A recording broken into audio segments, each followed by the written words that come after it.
कैसे हो आप लोग। आशा करता हूँ कि आप सब ठीक होंगे। आज हम ऐसी वेब सीरीज को एक्सप्लेन करने वाले हैं जो आपको इसके 8 पार्ट देखने को मजबूर कर देगी। वेडनेसडे।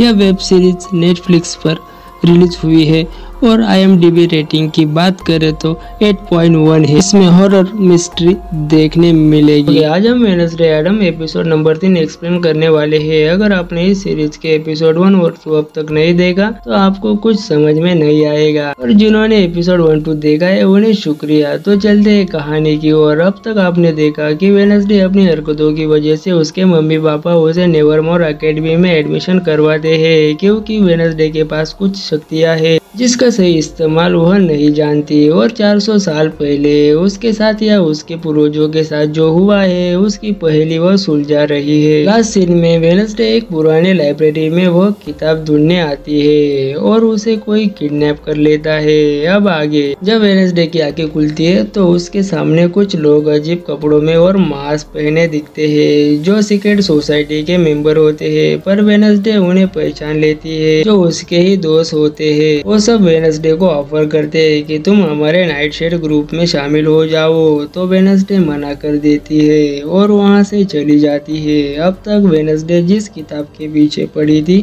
अब वो उसे मिल चुकी थी। अब वो सोच में पड़ जाती है फिर ओवन मरने के बाद फिर कैसे लौट आया और राक्षस जंगल में क्यों घूम रहा है। नेक्स्ट डे हम देखते हैं अकेडमी में प्रिंसिपल सभी स्टूडेंट के लिए आउटरीच प्रोग्राम अरेंज करती है और उन्हें कहती है कंपलसरी इस प्रोग्राम में सभी स्टूडेंट को आना है। फिर हम देखते हैं वेडनेसडे जेवियर से मिलती है और कहती है कि तुम मुझे बियंका के खिलाफ एक हथियार समझते हो, पर मुझे इन बातों पर ध्यान नहीं देना है, मेरा ध्यान जरूरी बातों पर है। यह सुनकर जेवियर कहता है कौन सी बात और वो क्या है। तो वेडनेसडे जेवियर से कहती है कि तुम्हारे रूममेट की जान कैसे गई। तो जेवियर कहता है उसे स्कूल से निकाला गया था।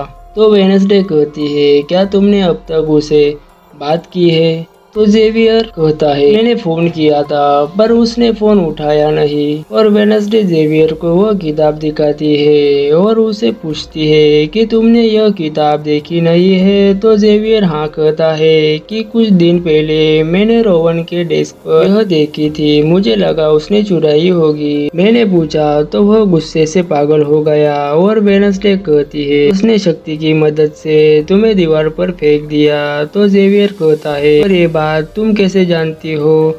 अब मैं नए व्यूवर्स को बता दूं कि वेडनेसडे भविष्य देख सकती है। अब किताब देखकर जेवियर वेडनेसडे से कहता है इस किताब में तुम कैसे हो जबकि ये किताब 30 साल पुरानी है और तुम्हारे साथ क्रैकस्टोन क्या कर रहा है। तो वेडनेसडे कहती है क्या तुम इसे जानते हो। तो जेवियर कहता है जो जेरिको का फाउंडर फादर है, यहाँ की बड़ी हस्ती है, और उसे बैनर दिखाता है। फिर हम शरीफ और मेयर को देखते हैं। शरीफ मेयर से कहते हैं कि अब तक जंगल में कोई खूंखार दानव घूम रहा है। तो मेयर शरीफ को कहते हैं तुम्हें जल्दी जो करना है वो करो और उस दानव को मार दो। अब हम देखते हैं कि प्रिंसिपल सभी स्टूडेंट को एक असाइनमेंट देती है, पर वेडनेसडे यूनिट से अपना असाइनमेंट कर लेती है। फिर हम देखते हैं 1625 का पिलग्रिम का पुराना विलेज, जिसमें सभी स्टूडेंट को अलग अलग डिपार्टमेंट की साफ सफाई, सजावट और उनके रीति सीखना होता है। तब वेडनेसडे अपने दिमाग की बत्ती जलाती है और ओसी से वो पूछती है कि जोसेफ क्रैकस्टोन की पुरानी कीमती वस्तुएं कहाँ रखी है। तो ओसी तुरंत वेडनेसडे को कहती है कि आज तुम वहाँ नहीं जा सकती, वहाँ मीटिंग रूम की मरम्मत हो रही है।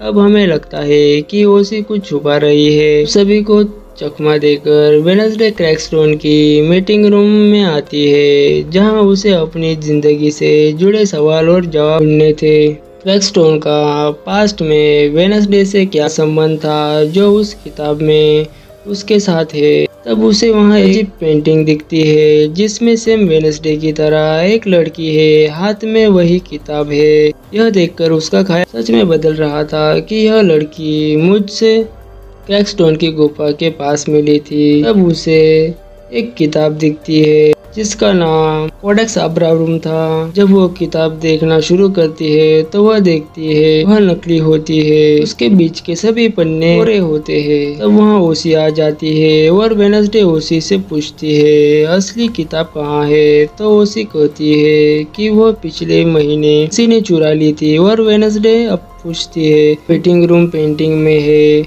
यह कहाँ है। तो ओसी कहती है मैं यहाँ न्यू ज्वाइन हुई हूँ, मुझे इसके बारे में कुछ नहीं पता। तब हम देखते हैं कि यूनिट को इसे शॉप की देखभाल के लिए रखा गया है, जहाँ लुप्त जानवरों और मरे हुए जानवरों के अंग और एंटीक सामग्री जैसे मरे हुए चूहे चूही की शादी का जोड़ा। तब हम देखते हैं वहाँ एक बुजुर्ग आता है और यूनिट की आंखों के नीचे से एक पुराना कैमरा चुरा लेता है। फिर हम देखते हैं वेडनेसडे कॉफी शॉप में टाइलर से मिलने आती है और उसे पुराना पिलग्रिम का मीटिंग रूम कहाँ है पूछती है। तब टाइलर उसे मैप में वह जगह दिखाता है और पूछता है तुम क्यों ढूंढ रही हो। तो वेडनेसडे कहती है ऐसे ही। तो टाइलर कहता है मैं यहाँ की जगह से अच्छी तरह वाकिफ हूँ, क्या मैं तुम्हारे साथ चलूँ। तो वेडनेसडे मना कर देती है और उसे कहती है अगर मैं मूर्ति के उद्घाटन में नहीं गई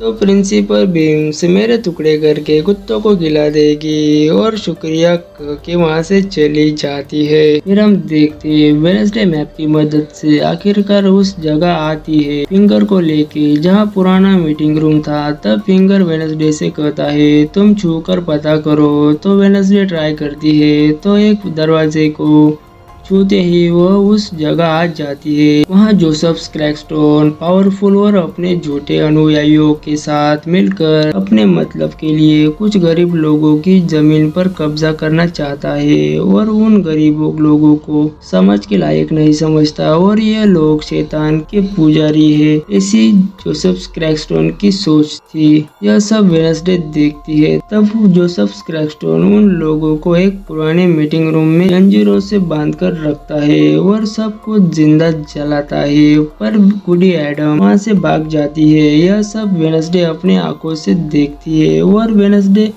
अपने दुनिया में आ जाती है। तब वेडनेसडे फिंगर को यह सब बताती है कि गुडी एडम मेरी 400 साल पुरानी पूर्वज है। तब वेडनेसडे को लगता है कोई देख रहा है तो वो देखने आगे बढ़ती है तो वो राक्षस था। फिर वेडनेसडे राक्षस के पैरों के निशानों का पीछा करने लगती है। राक्षस के पैरों के निशान वेडनेसडे को दिखते हैं, पर जैसे जैसे वेडनेसडे आगे पीछा करने लगती है वही निशान इंसानी पैरों में बदल जाते हैं और अचानक जेवियर वहाँ दिखता है। तो वेडनेसडे कहती है तुम यहाँ कैसे आए, मैंने तो तुम्हें कहा नहीं था। तब जेवियर कहता है मुझे पता चला इसलिए मैं तुम्हारी मदद करने चला आया। अब जेवियर पर वेडनेसडे शक करने लगती है कि दानव के भेष में जेवियर हो सकता है और वह मुझसे कुछ छुपा रहा है। तब वह जेवियर से कहती है मुझे किसी भी हालत में उस राक्षस को ढूंढना है, चाहे वो कोई भी हो, और वहाँ से चली जाती है। फिर हम देखते हैं वेडनेसडे फिर से स्कूल फंक्शन में आ जाती है जहाँ जेरिको के फाउंडर जोसेफ क्रैकस्टोन की पुतले का उद्घाटन होने वाला है।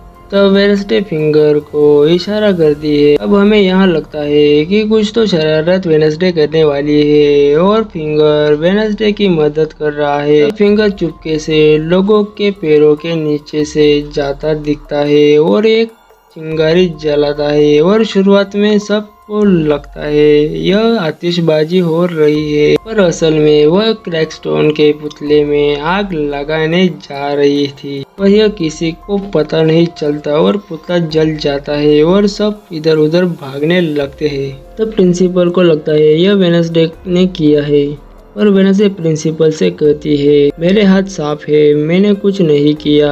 असल में वेडनेसडे का हाथ साफ ही होता है, इसमें तो फिंगर का हाथ होता है। तो वेडनेसडे प्रिंसिपल से कहती है क्या आपको पता नहीं जेरिको में जोसेफ क्रैकस्टोन ने क्या किया था, फिर भी आप लोग सालों से उसका गुण गा रहे हो और उसे भगवान मनाने में लगे पड़े हो, और वहाँ से चली जाती है। फिर हम देखते हैं उस बुजुर्ग इंसान को जिसने कैमरा चुराया था, वह कैमरा सेटिंग करता है तब वहाँ दानव आ जाता है और बुजुर्ग के हाथों से कैमरा गिर जाता है। तब दानव हमला करने लगता है और कैमरा एक्टिव हो जाता है और कैमरे में कुछ हमले की तस्वीरें कैद हो जाती है। फिर हम देखते हैं जेवियर को, जो अपने वर्कशॉप से बाहर निकल रहा है और काफी परेशान लग रहा है और उसके गर्दन पर अजीब नाखून के निशान दिखते हैं और हाथों पर खून और कहीं जा रहा दिखता है। फिर हम देखते हैं जिस बुजुर्ग की मौत हो गई है